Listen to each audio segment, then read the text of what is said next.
S'attend et tous les réunions se sont succédés là depuis 5-6 jours là, tous les jours je prêche. Et merci à Dieu parce qu'on a besoin d'apporter la parole. Je voudrais faire une lecture avec vous dans la parole. On va faire 2 lectures ensemble et on va essayer de voir quelque chose dans la parole de Dieu. Je voulais vous parler d'une des doctrines de la Bible, qui est la doctrine de la justification. Et puis, voilà, j'avais prévu de vous parler de ça, parce que c'est important. Jésus, il est mort pour nos péchés, mais il est ressuscité pour nous justifier devant Dieu. Et sans la résurrection, le sacrifice n'aurait servi à rien. On aurait été pardonné, mais à l'égard de Dieu, pour accéder au ciel, on n'aurait pas pu y aller, si vous voulez. Parce que c'est lui qui a validé le sacrifice. À travers la résurrection, le sacrifice du Christ a été validé. Et je voulais parler de ça. Et puis il y a un petit message qui est revenu sur mon cœur, un message que j'ai eu l'occasion d'apporter. Et je l'ai apporté à Lorient l'année dernière. Et je voudrais qu'on voit quelque chose ensemble. Alléluia. Alors on fait une lecture ensemble. Écoutez ce qu'il est dit, je l'ai noté ici. Un texte de l'évangile de Matthieu, au chapitre 21 et au verset 33. Il y avait un homme, maître de maison, qui planta une vigne et qui l'entoura d'une haie, et il y creusa un pressoir. Et écoutez la deuxième lecture, elle se trouve ici, dans le psaume chapitre 51, au verset 19. Écoutez ce qu'il dit. Les sacrifices qui sont agréables à Dieu, c'est un esprit brisé. Amen. Alors on va prier le Seigneur, vous voulez qu'on le fasse? Mon amour, le Seigneur pour moi, alléluia. Seigneur, je te présente David, Seigneur de provision, il va apporter ta parole, Père. Puis-je te le bénir, Seigneur, remplis-nous ta présence, Sauveur Dieu.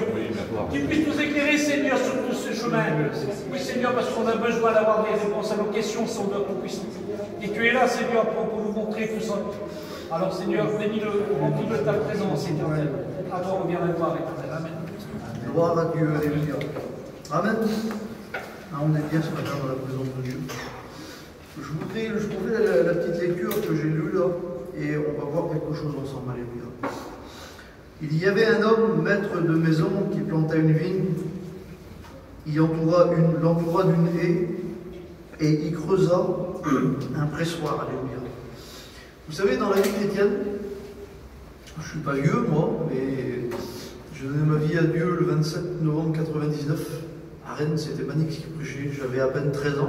Puis depuis ce jour-là, je suis chrétien.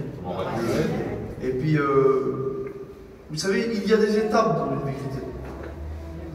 Il y a des étapes, on n'arrive pas à une maturité tout de suite, si vous voulez. Hein, on vient à Dieu, et puis un jour, un homme, il a dit ça. C'est Ézéchiel qui m'a dit ça. Il parlait d'un frère qui était vaillant, il était zélé, terrible. Et puis c'est vrai, il avait un zèle, mais il manquait d'expérience.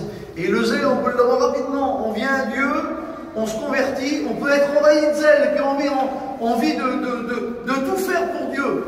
Et puis on va dire, par exemple, j'ai plus de zèle que Tony qui est là. Vous voyez, j'ai plus de zèle que lui. J'ai plus envie de faire les choses que lui. Et oui, ça peut être possible. Et puis Ézéchiel, il me disait ça. Il me dit, David, concernant le zèle, il est devant moi. Mais concernant l'expérience, je suis devant lui. Parce que l'expérience, on ne l'acquit pas en une journée, on l'acquit au fil du temps. Et il y a des étapes dans la vie chrétienne. Il y a des étapes, il y a la conversion, on demande pardon à Dieu pour nos péchés, on accepte Dieu. Et ensuite, on grandit. Et puis, il arrive à un moment donné, ben, il faut se baptiser. Il faut passer par les eaux du baptême. C'est aussi une autre étape de la vie. Et puis on avance. On passe dans les eaux du baptême.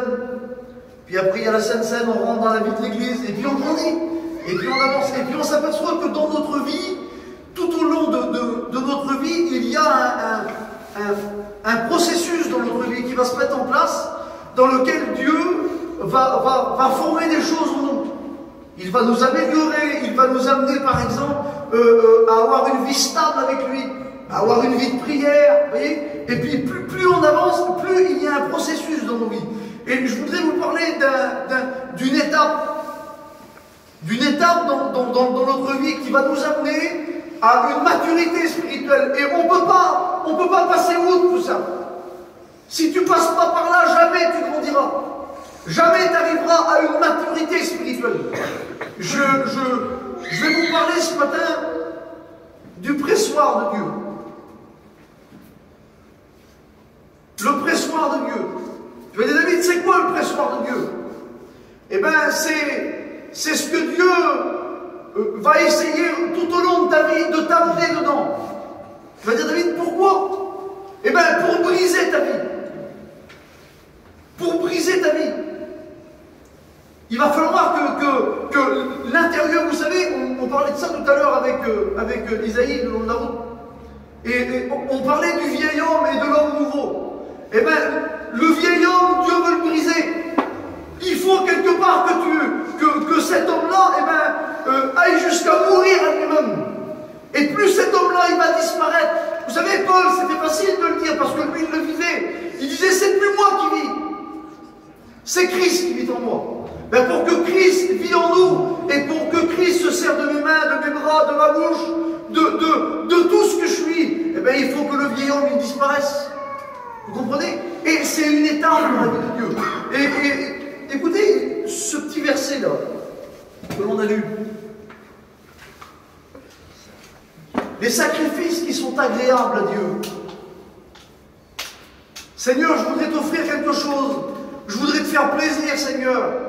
Les sacrifices qui sont agréables à Dieu, c'est un esprit brisé. Et je vous l'assure, on va le voir tout au long du message, c'est pas facile de se laisser briser. C'est vraiment pas facile de se laisser briser. Et c'est ce qui va faire toute la différence par rapport aux catégories de chrétiens. C'est ce qui va faire toute la différence par rapport à celui qui est béni et celui qui l'est moins. Vous voyez, c'est réellement ce qui va faire toute la différence. Écoutez, il y a un texte de la parole de Dieu en Isaïe chapitre 53, 750 ans avant que Jésus vienne sur la terre. Une prophétie était donnée par rapport au Christ alors qu'il n'était pas encore arrivé, le concernant à lui. Écoutez ce qu'il est dit. En Isaïe chapitre 53 verset 10, Dieu disait ça de lui, ou plutôt la prophétie disait ça de lui. Il a plu à Dieu de le briser pour la souffrance. Ça peut paraître bizarre, mais comment est-ce possible? Moi, quand mon fils il pleure, c'est moi qui pleure. Quand ma fille elle n'est pas bien, c'est moi qui n'est pas bien. Et si je pourrais prendre normal, eh bien, je le ferais. Je le ferais facilement, je le ferais. Pour vous, je ne le ferais pas. Écoute, demain tu es malade, tu es sur le point de mourir, je t'aime bien, mais j'ai ma vie, je ne prends pas ta maladie. Mais mon fils, demain il est malade, on me dit, David il va mourir, mais par contre, tu peux prendre sa maladie, et bien je la prends tout de suite. Tout de suite, sans réfléchir, je le fais. Parce que c'est mon fils et parce que je l'aime, vous voyez? Eh bien, il est dit que Dieu, le Fils de Dieu, l'unique Fils de Dieu, il dit qu'il a plu à Dieu de le briser par la souffrance. Dans ce qu'on lit là, il semblerait qu'il y avait un plaisir à le faire. Pas par rapport à lui, parce que si vous regardez le sacrifice de la croix, c'était pas beau. Il n'y avait aucun plaisir à prendre le sacrifice de la croix. Mais c'était dans ce que ça allait engendrer. Après le sacrifice de la croix, il y avait quelque chose qui allait engendrer. Et dans la vie du Christ, eh ben, on retrouve aussi à un moment donné que Dieu, et retenez le mot que je vous parle ce matin, le pressoir de Dieu.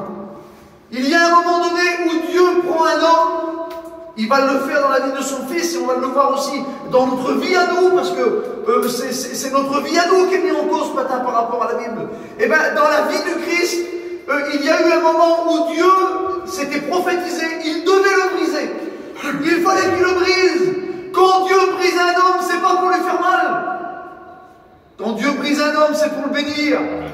Quand Dieu brise une femme, c'est pour le bénir. Jamais Dieu se servira d'un homme qui n'a pas été brisé. Quand on n'est pas brisé, on n'est pas utilisable dans les mains de Dieu. Et on va le voir ensemble, alléluia. Écoutez ce qu'il est dit. Matthieu chapitre 26, verset 36, écoutez ce qu'il est dit. Jésus vient sur la terre Et quand il vient sur la terre, quand on regarde son ministère, il y a plein de bonnes choses. Il ne souffre pas tellement. Tout va bien pour lui. Et puis écoutez, les petites choses se passent bien, tout ça. Tout marche bien. Il y a des malades qui sont guéris, il y a des âmes qui s'approchent de Dieu. Il a une foule de disciples les disciples sont avec lui, mais il y a une grande foule de personnes qui le suivent. Tout le monde veut le toucher, tout le monde veut s'approcher de lui. Il y a de la réussite dans sa vie. Il y a de la réussite. Mais le plan pour lequel il est venu pour un but, pour une seule chose, il est venu. Il est venu pour monter à la croix. Si on enlève la croix, sa venue, elle ne sert plus à rien. Parce que c'est pour nous qu'il est venu. Et il est venu monter à la croix, donner sa vie pour nous. Et quand il arrive sur la terre, il va naître, il va grandir. À l'âge de 30 ans, il commence son ministère. Et puis on ne voit pas un homme qui souffre. On ne voit pas de pressoir, si vous voulez. Parce que le pressoir, écoutez, je ne sais pas si vous avez été orange, mais nous, on y a été toute notre vie. Et quand vous allez au vendange et quand vous allez au pressoir, quand vous regardez le pressoir, vous savez comment ils sont là. Il y a différentes sortes de pressoirs. Il y a des pressoirs, par exemple, à pommes. Il y a des pressoirs à différents fruits. Et si vous allez au vendange, hein, le pressoir pour le raisin, si vous voulez, c'est un vis. Il y a un grand bac qui est assez rond là. Et il y a un vis sans fin. Un vis sans fin, ça veut dire qu'il ne s'arrête pas, lui. Et il y a la partie du haut qui est là, il y a la partie du bas, et les raisins, il est au milieu. Et ce qui va permettre, parce que le raisin, si vous voulez, il ne vaut rien à la base. Ce qui va valoir quelque chose, c'est le jus qui est à l'intérieur. Et lorsqu'ils vont mettre le pressoir en route, là, c'est le pressoir qui va venir écraser les raisins. Et plus le vis va tourner, plus le pressoir, il tourne tout doucement, mais il tourne. Je vous assure qu'il tourne. Et jusqu'à un moment donné, il va être écrasé. Et la fin de tout ça, on prend ce qui reste dans du raisin, il n'y a plus rien. Et on le jette, on en fait de la goutte avec, inutile. Et puis par contre, le jus qui a coulé, on en fait du champagne ou du vin. Vous voyez, c'est ça un pressoir. Le pressoir, il est beau pour celui qui le regarde. Mais pour celui qui est dedans, il n'est pas terrible, le pressoir. Pour celui qui est au milieu, là, et qui est en train de se faire écraser, briser, là, pour lui, c'est pas une bonne expérience, si vous voulez. Mais ça le deviendra par la suite. Écoutez, Jésus, tout va bien. On arrive en Matthieu chapitre 26, verset 36, et écoutez ce qu'il dit. Après cela, Jésus alla avec eux. Après cela, après son ministère qui a été établi, après les guérisons, après les miracles, après les délivrances, après les hommes qui ont retrouvé la vue, qui ont retrouvé l'entendement, et puis les hommes qui ont été rétablis, après tout ça, c'est le moment réellement où Dieu va l'utiliser. Parce que Dieu a besoin de l'utiliser pour pardonner les péchés des hommes. Et c'est pas sa prédication qui a pardonné nos péchés. C'est pas ses guérisons qui a pardonné nos péchés. C'est pas ses belles paroles sur le mont des béatitudes qui a pardonné nos péchés. Non, c'est pas ça. C'est le sacrifice de la croix qui pardonne nos péchés. Et quand Jésus arrive là, il est dit qu'après cela, Jésus alla avec eux dans un lieu appelé Gethsémané. Et je ne sais pas si vous savez ce que ça veut dire, Gethsémané. Mais Gethsémané, ça veut dire pressoir à l'huile. Et avant tout ça, pour Jésus, je le dis avec mes mots, c'est facile avant. Avant Gethsémané, tout va bien. Et quand il arrive à Gethsémané, c'est là où Dieu va mettre en route le pressoir. La prophétie de 750 ans avant, de Isaïe chapitre 53 verset 10, il a plu à Dieu de le briser par la souffrance. Eh bien, elle ne s'était pas mise en route, cette prophétie-là. Le pressoir n'était pas allumé pour lui. Et il lui faudra arriver dans le jardin de Gethsémané. Et quand il arrive dans le jardin de Gethsémané, le pressoir à l'huile, c'est là où Dieu va allumer le pressoir. Et quand Dieu allume le pressoir, eh bien, tout change pour lui. Tout est différent pour lui. Mais s'il veut rentrer dans le plan de Dieu, s'il veut accomplir la volonté de son Père, et puis il va nous donner une image, Jésus. À un moment donné, il va dire, Seigneur, s'il est possible que ça s'éloigne de moi. Le pressoir, il n'était pas facile du tout pour lui. Et puis après, il va dire, mais Seigneur, toutefois, non pas ma volonté, mais la tienne, Seigneur. Il était venu pour faire la volonté de son Père. Et la volonté de son Père, la volonté de son Père, c'était d'être brisé. Et on arrive là, il arrive dans le jardin de Gethsémane, et quand il rentre, le pressoir s'allume. Écoutez ce qu'il dit. En Matthieu chapitre 26. Il commença à éprouver de la frayeur et des angoisses. Et je vous dis ça entre parenthèses, il y en a qui pensent que l'angoisse c'est un lien. Si l'angoisse serait un lien, on serait obligé de dire que Jésus a été lié dans le jardin. Et il n'y avait rien qui prenait sur lui. Il n'avait aucun péché et aucune mauvaise chose pouvait avoir en pression sur lui. C'est un état d'esprit, l'angoisse. Un état de profonde tristesse, on n'arrive pas à s'en sortir. Et c'est ça. La Bible dit qu'il commença à éprouver de la frayeur et des angoisses. Écoutez, c'est tellement haut, il est dit que des grumeaux de sang vont sortir de son front. Des grumeaux de sang vont sortir de son front. Je ne suis pas un médecin, moi, mais les médecins et les théologiens, dans les commentaires, ils disent que c'est tellement une crise de stress tellement importante, tellement qu'on est surmené, qu'on n'est pas bien, si vous voulez, une crise de stress, de tracas, d'anxiété, tellement à un point haut, ils disent que la horde du cœur, elle explose, et que le sang, il sort par les portes d'abord. Imaginez-vous le taux d'angoisse qu'il a eu. Il fut saisi par les frayeurs et par l'angoisse. Des grumeaux de sang vont sortir de son front. Et puis Jésus, il parle, écoutez ce qu'il dit. Il dit, mon âme est triste jusqu'à la mort. Seigneur, de l'angoisse, de la frayeur, de la tristesse, le pressoir était en train de s'allumer. Et tout arrivait. Écoutez, je continue. Parce que le pressoir, il a un but. Le pressoir, il a un but. Le but du pressoir, c'est un brisement complet. Un brisement total. C'est pas juste une petite épreuve. C'est réellement, écoutez, casser ce qu'il y a en nous. Concernant le Christ, il n'y avait rien de mauvais en lui. Mais on va le voir par rapport à nous et à nous. À nous, le brisement, le but du pressoir, tu le remarqueras que quand tu viens dans les réunions, des fois, Dieu t'appelle à briser des choses en toi. Des choses qui ne sont pas des péchés. Que le péché, on ne peut pas vivre dans le péché. Mais des choses qui pourtant déplaisent à Dieu. Ça lui déplaît, et on le sait que ça lui déplaît. Et quand on vient à la réunion, Dieu nous appelle. David, il faut que je brise encore dans ta vie. J'ai encore besoin de briser. Écoutez, je continue, je passe vite parce que j'ai plein de choses à vous dire. Écoutez, on arrive en Matthieu, toujours dans l'évangile de Matthieu, au chapitre 26, au verset 67. Seigneur, écoutez, la frayeur, les angoisses, les grumeaux de sang, la tristesse. Seigneur, c'est bon maintenant, je suis rendu au bout. Arrête-le, le pressoir. Écoutez, le pressoir est continu. Matthieu 26, 67. Il lui crachait au visage. Lui, le Fils de Dieu. Ça faisait partie du pressoir. Écoutez, je continue. Ils lui donnèrent des coups de poing. Matthieu 26, verset 74. Il se mit à jurer, l'apôtre Pierre, écoutez, le fameux copain qui était mieux que les autres, qui lui avait dit, Seigneur, si tout le monde t'abandonne, moi je ne te laisserai pas. Un copain terrible. Jésus il devait compter sur lui parce que c'était un bon copain avec des belles promesses. Et quand il arrive, il est dit que ce fameux copain-là, il va se mettre à jurer, à faire des imprécations et à dire aux gens qui sont là, mais il dit lui, je ne l'ai jamais vu. Je ne le connais pas celui-là. Et puis Jésus va vivre quelque chose que nous on vit quand on passe dans ces moments-là et quand on est déçu des autres. Ça fait mal d'être déçu des autres. Et bien Jésus va le vivre, ça là. Et ça faisait partie du pressoir.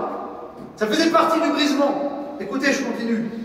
Il se mit à jurer en disant, je ne connais pas cet homme. Et on arrive en Matthieu 27 au verset 26. Écoutez ce qu'il est dit. Ils le font battre de verge. Jésus passe devant Pilate, le gouverneur, et il le fait battre de verge. Et il est là et il prend des coups. Ça faisait partie aussi. Écoutez, ça continue, on termine quasiment. On arrive dans le prétoire, Matthieu chapitre 27, verset 28. Écoutez ce qu'il dit. Ils lui ôtèrent ses vêtements et le couvrit d'un manteau écarlate. Ils lui ôtèrent ses vêtements. Jésus n'était pas nu, mais il avait comme été dévêtu, si vous voulez, par rapport à sa tunique et tout ça. Il est dit qu'ils lui ôtèrent ses vêtements et le couvrirent d'un manteau écarlate. La Bible dit qu'il a été exposé à l'ignominie, à la honte. On s'est moqué de lui. Écoutez, je continue. Verset 29. Matthieu chapitre 27, verset 29. Ils mirent sur sa tête une couronne d'épines et frappèrent dessus avec un roseau. Le psaume 129 au verset 3 dira: des laboureurs ont labouré mon dos. Il aurait pu dire: Seigneur, arrête maintenant. Il était là, il était en miettes. La Bible dit qu'il n'avait plus l'aspect d'un fils d'un homme. Il dit: j'ai rendu mon visage semblable à un caillou. Une autre version dira un diamant, parce que le diamant il raye, il ne se fait pas rayer. Et puis il est là, on ne pouvait plus, selon la Bible, quand on regarde, vous avez vu, il y a eu la passion du Christ, mais apparemment c'est même pas ça du tout en vrai. Parce que de ce qu'on peut comprendre, il n'avait plus l'aspect d'un fils d'un homme. Quand on le voyait, il n'y avait plus rien, il était en miettes, il était défiguré. Seigneur, arrête maintenant. Et Jésus, Dieu le Père continue. Le but du pressoir, je vous l'ai dit, c'est un brisement total. Il faut qu'il soit brisé entièrement. Et écoutez, on arrive à la fin. Matthieu chapitre 27, verset 33. Et ils le crucifièrent. Et il est là sur la croix, ça y est. Le pressoir l'a brisé complètement. Il n'a plus à Dieu de le briser par la souffrance. Isaïe 53, verset 10. Et il est là, et puis il est sur la croix et il meurt. Et écoutez ce qui se passe. Ton salut à toi, ta possibilité d'aller au ciel à toi, elle est après son brisement total. Si on remonte un peu avant, même dans le jardin, tu n'avais pas de salut. Même sur la croix, tu n'avais pas de salut. Il va falloir qu'il meure sur la croix, il va falloir qu'il soit brisé complètement, il va falloir qu'il va jusqu'à mourir, que le brisement le brise jusqu'à un tel point qu'il va mourir, et c'est après le brisement que l'on trouve notre salut à nous. Et le Christ, il est l'image de l'olive, parce qu'on va en parler de ça. Il est l'image de l'olive qui, dans le pressoir, va être brisé, va être mis en miettes. Pourquoi? Pourquoi, David? Pour que l'huile, elle coule. Pour que l'huile, elle coule. Et écoutez, maintenant, on va parler du brisement. On va parler de nous maintenant. Jésus a dû être brisé pour nous bénir à nous, pour devenir utile, pour devenir utilisable, si vous voulez, quelque part dans les mains de Dieu. Il va avoir besoin d'être brisé. Et maintenant, on va parler de nous. Écoutez comment Paul il présente l'Église. Paul il parle de l'Église, c'est en Romains chapitre 11, verset 17. Et il est en train de parler de l'Église par rapport à Israël. Vous savez qu'avant nous, c'est Israël qui avait le flambeau. Israël, elle avait dans ses mains le flambeau spirituel. Elle dirigeait le monde spirituel quant à la loi, avec la loi, les sacrifices et tout ça. Et si vous voulez, il y a eu un moment où Dieu a pris le flambeau des mains d'Israël et il l'a donné à l'Église. On appelle ça la parenthèse de la grâce. Il l'a donné à l'Église. Et l'Église, elle a pris le flambeau. Et on retrouve prophétiquement, par exemple, dans la Bible, où il est dit qu'Israël, elle parle, et il est dit il nous a abandonnés pendant 2 jours. C'est les 2000 ans de l'ère chrétienne. Mais il dit le 3e jour, il nous relèvera et nous régnerons devant lui. C'est le millénium. Et donc, tant que l'Église est là, Israël, elle n'est pas abandonnée de Dieu, mais quelque part par rapport à la... Si vous voulez, c'est pas elle qui est sur la scène. C'est pas elle qui est face à la lumière, que les gens regardent. C'est pas elle. C'est l'Église qui est mise en avant. Et quand l'Église sera enlevée, dès que l'Église va être enlevée, et on le sait par rapport à la Bible, que dès que l'Église va être enlevée, le flambeau va être remis dans les mains d'Israël. Et c'est Israël qui va régner pendant la grande tribulation. C'est elle qui va régner. Et même après le retour en gloire, pendant le millénium, c'est Israël qui détiendra dans ses mains le flambeau. Et l'Église aura été glorifiée. Vous voyez? Et donc Paul, il parle de l'Église. Et il parle d'Israël. Et il dit, ne te réjouis pas. Il parle à l'Église. Il dit, ne te réjouis pas, toi. Il dit, parce que toi, tu es un olivier sauvage. Il dit que l'Église, c'est un olivier sauvage. Mais il dit, n'oublie pas que l'olivier franc, c'est Israël. Le véritable olivier qui est là depuis des centaines d'années. Le premier olivier, c'est Israël. Il dit, n'oublie pas que Israël, elle n'a pas été détruite. Il dit, elle a été coupée. Afin que toi, l'olivier sauvage, tu sois greffé à la place. Il dit, mais il dit, n'oublie pas, il dit, ne te glorifie pas de ça en voulant dire, mais nous, écoutez, nous on est beaucoup mieux que les autres. Non, il dit parce que la racine, c'est la racine qui te porte. Et la racine, elle est juive. La racine, c'est Israël. Jésus, il sort d'Israël. Israël, c'est le peuple de Dieu. Et il dit que lorsque l'Église va partir, il dit Dieu a le pouvoir, selon Romains 8, de regreffer Israël. Et c'est ce qu'il fera, je crois que c'est Romains 8, verset 26, il dit que tout Israël se convertira. Et il présente l'Église comme un olivier sauvage, et Israël comme un olivier franc. Et vous allez rigoler, mais moi je me suis dit ça. Je me suis dit que si l'Église c'est un olivier, ce qui naît de l'olivier, c'est les olives. Et ce qui naît de l'olivier, eh bien c'est vous et moi. Ceux qui sont nés de l'Église, ce sont les chrétiens qui sont dans l'Église. Vous voyez? Et puis, c'est là où ça pose un problème. C'est là où c'est, ou plutôt, où ça paraît bizarre. Et il en a fait allusion tout à l'heure dans les livres. Il y en a qui sont là, ça fait 10 ans, et ils sont dans l'église, ils sont là. Ils ont l'impression, ils n'ont rien envie. Ils sont dans l'église, ils sont là, ils ne bougent pas d'un pouce, ils n'avancent pas d'un centimètre. Et ça fait des années qu'ils sont toujours pareils. Et on parlait de ça aussi tout à l'heure avec Esaïe. Il y en a qui grandissent plus vite.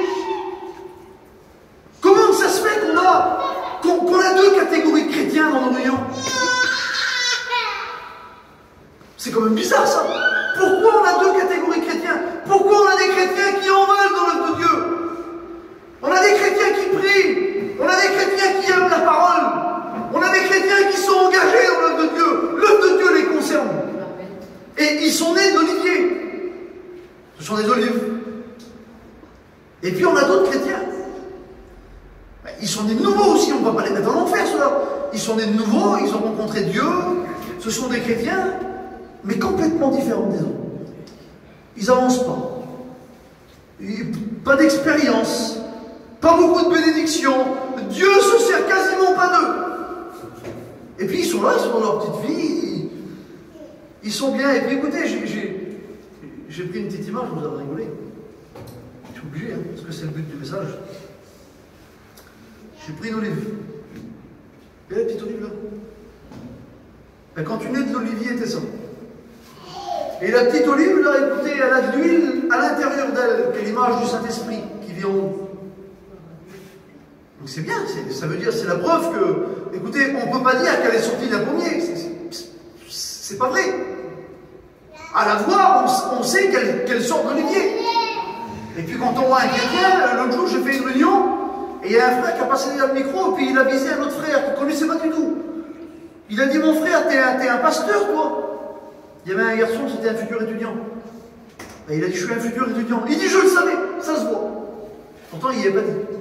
Et il ne connaît pas. C'est la première fois de sa vie qu'il le voyait. Mais ça se voyait. Et puis écoute, quand tu vois ça, l'arbre, tu ne vois pas l'arbre. Mais quand tu vois ça, tu sais que derrière ça, c'est un olivier qui est là. Même si on essaie de te persuader, écoute, je l'ai pris sur un pommier. Je vais dire, non, écoute, c'est pas possible. Sur un pommier, il y a une pomme. Sur un olivier, il y a une olive. Ma mère, elle a planté un olivier dans le terrain là-bas. C'est des petites olives qu'il y a dessus. Et je sais que si demain j'ai envie de manger une pomme, eh ben j'irai jamais là-bas parce qu'il n'y en a pas là-bas. Par contre, si j'ai besoin d'une olive, sur l'olivier, je sais qu'il y en a une. Et il y a le chrétien qui, voilà, c'est ça. Il est de nouveau, il a rencontré Dieu. C'est la petite olive là. Puis il vient à la réunion.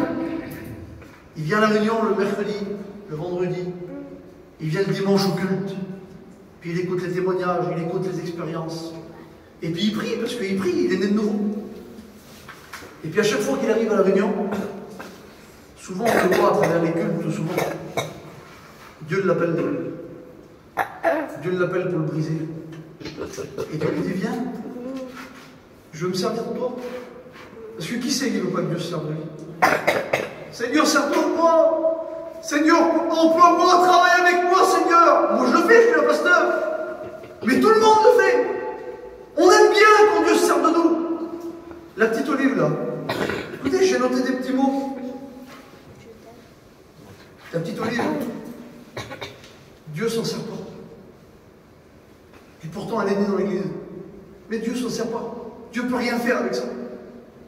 Écoutez, la petite olive, pardonnez-moi des mots, c'est des mots durs ce matin, mais j'en ai pas d'autres.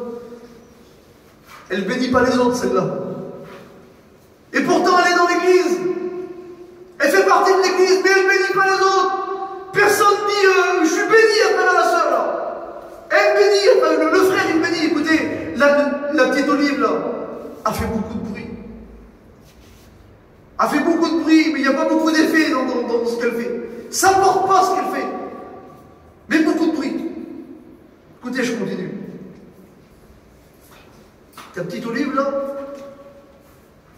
elle a le Saint-Esprit en elle, mais elle n'a pas d'onction. Il n'y a pas d'onction. Différent hein, entre l'onction et le Saint-Esprit. Le Saint-Esprit, c'est ce qui est en toi. L'onction, c'est ce qui est sur toi. L'onction, c'est ce qui coule sur toi. Et puis elle vient à la réunion. Elle ne fait pas beaucoup d'expérience. Et à chaque fois qu'elle vient à la réunion, Dieu lui parle, parce que c'est son enfant, la petite olive là. Et Dieu lui parle. Dieu lui dit, laisse-moi te briser. Tu veux que je me serve de toi? Tu veux que je travaille avec toi? Tu veux que je t'emploie? Tu veux que les autres soient bénis à travers les autres? Alors viens voir, je vais t'expliquer comment faire. Et puis la petite olive, elle est contente, Dieu va se servir d'elle. Et quand elle arrive là, à Ouin-Rond en bois qui est devant, avec une vis sans fin, elle dit, c'est quoi Seigneur ça? Et Dieu y parle. Il dit, ce que tu vois là, c'est le pressoir. Je veux te bénir, il faut que tu vas dedans. Et c'est, je peux pas Seigneur. Je vais perdre ma forme. Parce que dans le pressoir, tu perds beaucoup de choses. Je vais perdre ma forme. Je vais perdre mon nom. Je vais perdre mon image. Je peux pas Seigneur. Pourquoi tu veux me faire du mal? Je ne veux pas te faire du mal. T'es né dans le limier, mais t'es né pour être brisé. Jésus, il a dû être brisé. Et toi, il faut que tu es brisé aussi. Les sacrifices, et puis des fois, il dit Seigneur, je voudrais faire plein de choses. Et puis Dieu, il parle, mais il dit arrête, fais rien d'autre. Fais juste ça. Laisse-moi te briser. Écoutez, les olives là, nos églises sont remplies. Nos églises sont remplies de chrétiens qui vivent sans expérience, qui vivent mais sans bénédiction. Pourquoi? Pour la seule et unique raison. Parce qu'ils refusent le pressoir. Ils refusent de se laisser briser par Dieu. Il y a des choses dans leur vie qui déplaisent à Dieu. Et puis moi, je ne sais pas à moi de vous dire ce que c'est. Tu la connais ta vie, toi. Le Saint-Esprit, il est bien meilleur prédicateur que moi pour te le dire tout de suite ce qui a besoin d'être brisé dans ta vie. Et ce qui l'empêche de se servir de toi. Et puis écoutez, il y a la deuxième catégorie de chrétiens. Mais je vous l'assure, il y en a beaucoup moins. Il y en a beaucoup moins. Il y a celui qui va jusqu'au bout avec Dieu. Il y a celui qui arrive devant le pressoir et puis que Dieu lui dit voilà, dans ta vie, il y a ça qui me déplaît. Il y a ça qui me déplaît. Et puis on peut mettre plein de choses. Il y a ça, il y a ça. Il y a ça, toi. Et puis en plus, des fois, on les garde parce que c'est pas des péchés. On ne pêche pas en les gardant. On ira au ciel avec. Mais par contre, Dieu ne se servira jamais de nous. On sera un chrétien malheureux toute notre vie. Et puis voilà, il y a ça, il y a ça, il y a ça. Alors écoute, Dieu ne prendra pas la décision pour toi. Tu seras ce que tu veux être. Ne dis pas à Dieu, Seigneur, faites-moi un homme de Dieu, faites-moi une femme de Dieu, avec des grandes étoiles. Non. Ça ne marche pas comme ça. Dieu ne fait pas de toi un homme, une femme de Dieu. Tu seras ce que tu veux être. Écoute, Dieu a dit à Abraham, je ferai de toi une source de bénédiction. C'est important une source, hein. Mais si toi tu ne veux pas être une source, Seigneur, je veux être une flaque d'eau, moi. Différent, complètement différent. Hein. Écoute, tu seras une flaque d'eau. Par contre, si tu veux être une source, si c'est vrai, tu vas l'être. Et puis écoutez, il y a la deuxième sorte de chrétien. Vous voyez ça? Je l'ai pris ce matin dans ma mère. C'est de l'huile d'olive. Une différence entre les deux. Hein. Pourtant, c'est la même chose. Vous savez ce qui sépare les deux là? On a ces deux chrétiens là dans les réunions. On a les deux dans les réunions. On a ceux qui vivent des expériences. Écoutez, ceux à qui Dieu parle. Ceux qui vivent des moments de prière intense avec Dieu. Ceux qui arrivent à une maturité spirituelle. Et puis on a ceux qui restent une olive. 1 an, 2 ans, 5 ans, 10 ans, Seigneur. Mais il attend quoi pour devenir ça? Ah mais je suis bien comme ça, mon frère, tu sais. Je fais une expérience de temps en temps. Il rouvre peut-être même pas la Bible du tout. Il y a un verset de temps en temps, ça lui suffit. Aucune vie d'intimité avec Dieu. Mais par contre, quand il prie, vous savez ce qu'il demande à Dieu? Il veut être ça. Seigneur, sers-toi de moi.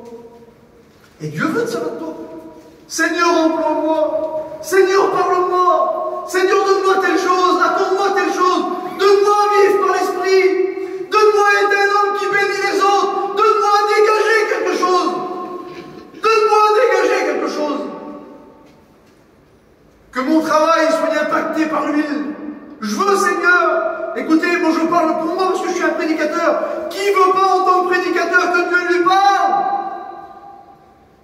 Jimmy disait aux études, mes frères, des fois vous allez prêcher, ce sera la prédication. Mais il dit des fois vous recevrez un message de Dieu.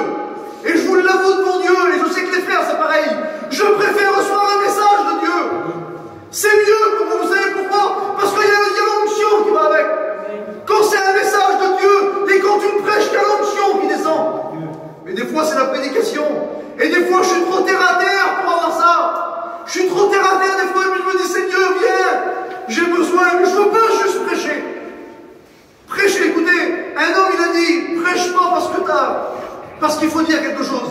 Il a dit prêche parce que tu as quelque chose à dire. Mais quand tu reçois un message, tu as envie de le transmettre. Quel bonheur de recevoir quelque chose qui vient du ciel.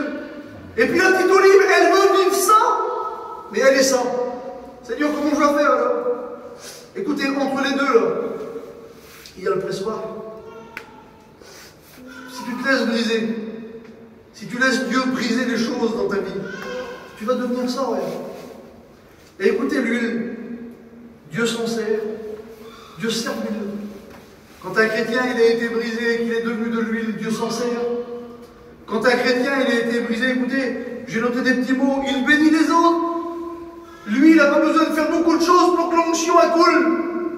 Vous voyez, quand il fait quelque chose, eh ben, on s'aperçoit qu'il y a de la réussite dans ce qu'il fait. Il est accompagné de l'onction, celui-là. Écoutez, il amène des âmes à Dieu à travers sa vie. Vous avez vu des fois des gens? Écoutez, on a dit un jour, je cite le nom parce que c'est un prédicateur qui n'est pas de là. On a dit de Joanito un jour, une femme a témoigné. Elle a dit, j'étais vers moi dans ma camping en train de laver les carreaux de la camping, elle était à l'intérieur. Et elle dit, c'était le culte le matin, mais moi je n'étais pas chrétienne. Et puis pas du tout chrétienne, elle ne voulait pas de ça. Et elle dit, j'ai vu un homme passer. Elle dit, je l'ai su après, il s'appelait Joanito. Il a traversé la place, elle l'a regardé. Elle dit, quand je l'ai regardé, j'ai été convaincu que j'étais pécheur. Elle est tombée à genoux, elle s'est donnée à Dieu. Vous savez pourquoi? Regardez. Parce que ça la porte de l'onction. Parce que ça, Dieu s'en sert. Écoutez, la petite Olive, quand elle passe quelque part, elle laisse pas de traces. Elle part, c'est bien, elle part, elle dit, mais bon, par contre, comment l'huile, elle arrive? Vous avez vu une tache d'huile? Essayez de demander une tache d'huile. Écoutez, quand un chrétien qui a été brisé par Dieu, il arrive vers vous et qui s'assit, et qui passe un moment avec vous et qui part, même si vous ne dites pas, parce que des fois on a trop d'orgueil pour le dire. Des fois on ne le dit pas. On dit rien des fois, mais elle est à l'intérieur de nous. On dit Seigneur, quel homme béni, quelle femme bénie. Quand il vient chez moi, il m'apporte quelque chose. Écoutez, on se sent bien dans sa présence. On est bien quand on s'approche de lui. Pourquoi? Parce qu'il a été brisé par Dieu. Écoutez, je vous dis ça. C'est pas en levant la main qu'on devient une olive, qu'on devient de l'huile. C'est pas en levant la main. C'est en entrant dans le pressoir. Est-ce que tu es prêt ce matin à te laisser briser par Dieu? Ah, ça va te coûter, hein?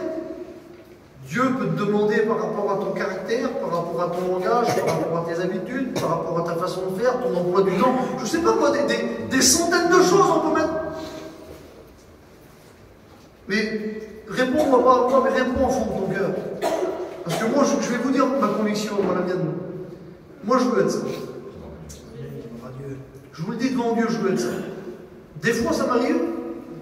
Je suis vers moi, je suis vers moi avec ma femme, on parle de Dieu.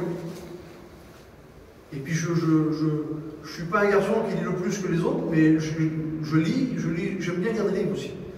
Et écoutez, quand je lis par exemple, lisez le livre de Orlando Boyer, Les héros de la foi, et regardez la vie de ces hommes. Et quand vous lisez ces hommes, vous n'avez pas le choix de vouloir être ça. Parce que moi je dis Seigneur, je ne veux pas te servir si c'est inutile. Je ne veux pas prêcher ta parole s'il n'y a aucun impact. Je veux que quand je prêche, tu m'accompagnes. Je veux que quand j'impose les mains à un malade, je veux que tu guéris. Je veux Seigneur, je veux de la réussite. C'est pas moi qui l'a produit la réussite, c'est lui. Mais je sais que j'ai besoin d'être brisé. Plus j'avance dans ma vie, et plus je m'aperçois que Dieu m'appelle des fois à enlever des choses. David, je veux que tu enlèves ça de ta vie. Et puis je me dis, Seigneur, mais c'est pas un péché ça. Et puis des fois j'aurais tendance à dire, mais non, alors Seigneur. Et puis David, il me fait la réponse que ce qu'il a fait à Pierre. David, peu importe l'autre. T'occupe pas de l'autre, c'est à toi que je parle. Toi, je veux que tu enlèves ça. Parce que ça me déplaît. Écoutez, puis je vais bientôt terminer. Je vais bientôt terminer. Écoutez ce que j'ai noté ça, et puis on prie le Seigneur maintenant. J'ai pris un petit peu de temps, et je m'en excuse pas, c'est la parole de Dieu. On a besoin de la parole de Dieu. J'ai noté des petits mots que Dieu pourrait nous demander de briser dans le pressoir. David, pourquoi rentrer dans le pressoir? Alors bien que tu le sais, parce que le Saint-Esprit te l'a dit déjà. Avant que moi je te parle de ça dans ton cœur, tout de suite, là, le Saint-Esprit te parle. Et il est en train de te dire, tu aurais bien besoin d'entrer dans le pressoir et de te laisser briser. Que ce soit pour être plus utile, que ce soit pour dégager quelque chose de mieux, pour arriver à une certaine maturité spirituelle. Écoutez, j'ai un copain, souvent il me dit ça. Il dit, David, je ne suis pas content de moi. Et pourtant c'est un prédicateur. Vous savez ce qu'il me dit? David, je ne suis pas content de moi. Je dis, pourquoi tu dis ça? Il dit, je ne sais pas, je prêche. On dirait qu'il n'y a pas d'impact. Il ne se passe rien quand je fais les retours. Je dis, si, il faut que l'ennemi est en train d'essayer de te décourager, parce que l'ennemi s'en sert de tout ça. Et il dit, je voudrais qu'il se passe ça. Mais bien souvent, c'est à cause de ça. C'est ça la réponse. Si on rentre dans le pressoir, ça va marcher tout seul. Et il faut rentrer dedans. Écoutez, j'ai noté ton caractère, tes habitudes. Mais Seigneur, ça fait 20 ans que je fais ça. Ça me déplaît. Après, écoute, tu peux rester nos livres toute ta vie si tu veux. Mais par contre, attends pas à la vie de ceux comme ça. Ah Seigneur, comment je voudrais être comme ça.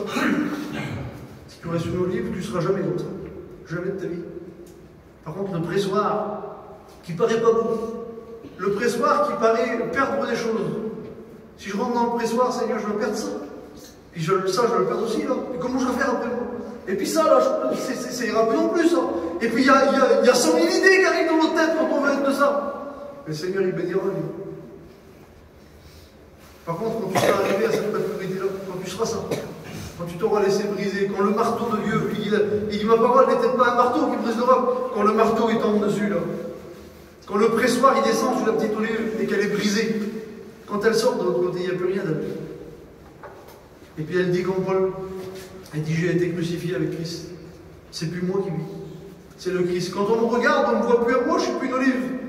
Je suis rendu de l'huile. Quand les gens regardent, ils ne voient plus une olive. Ils voient l'huile. Et quand ils voient l'huile, ils sont bénis. Alléluia. Écoutez, ton caractère, tes habitudes, ton langage, ton emploi du temps, trop chargé peut-être, ta volonté. Des fois, on est obstiné à faire comme ça, et puis alors que des fois, ça ne va pas trop. Oui, mais moi, des fois, ça déplaît à Dieu, ta volonté. Tes projets qui ne sont pas bons. Des fois, on fait des projets, et on les fait pour nous, les projets, vrais ou pas. Je vais partir en mission. Je vais partir en mission, mais des fois, on va, et ça nous arrange d'aller là-bas. Et quelque part, au fond de notre cœur, Dieu le sait. Parce que la petite olive, qu'on va pas en mission, elle y va pas pour Dieu en mission, c'est pas vrai. Elle y va pour elle. Par contre, quand on arrive à ça, on cherche la volonté de Dieu. Puis des fois, on va dans une mission qui ne nous arrange pas. Des fois, les petits ne veulent pas y aller. Et on y va parce qu'on ressent dans notre cœur cette approbation de Dieu d'y aller. Alléluia. Et quand on va, on est béni, le Seigneur, il sert de nous. Alors je ne voudrais pas aller plus loin, je voudrais qu'on ferme nos yeux. Alléluia. Je ne sais pas ce que tu veux être.